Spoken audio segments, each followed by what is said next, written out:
Now, schools are beginning to slowly reopen in different parts of the world, but parents are faced with a big dilemma. Without a cure or a vaccine for the coronavirus, it is not going to be completely safe to send children to school.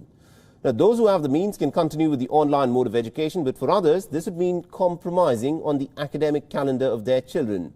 So what choices are parents left with? This report tells you more. With more than 6 million infections, the United States is the hardest hit nation in the world.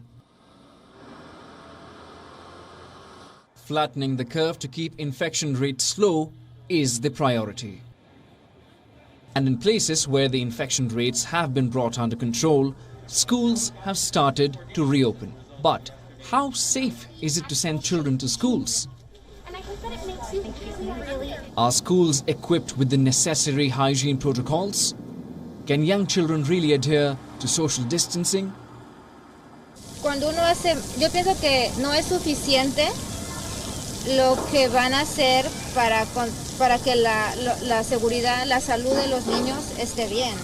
Nunca está de más. Cuando en cuestión de seguridad para los niños, yo pienso que uno siempre tiene que estar lo más al pendiente, lo más seguro que estén para las escuelas abrir. The coronavirus has exposed the digital divide. Children from well-off families connect with private tutors for online learning.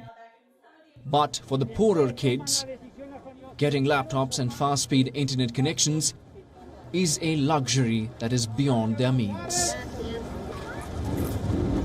Yo estoy un poco preocupada por la reapertura.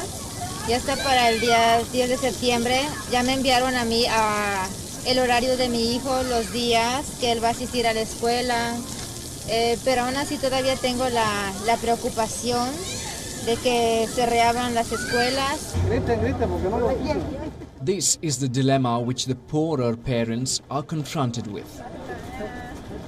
Children staying at home learn very little, but returning to schools exposes them to the risk of infection.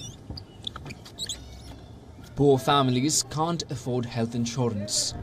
If they happen to be undocumented migrants, they aren't even covered under Social Security benefits.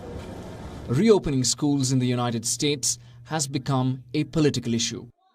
Republican-ruled states such as Mississippi, Georgia and Tennessee experimented with limited reopening of schools in August, but were forced to shut down again as infections spiked. New York is the only major city which now wants to start in-person learning. But for the parents, sending children back to schools during the pandemic is not an easy choice to make. Bureau Report, WION, World is One.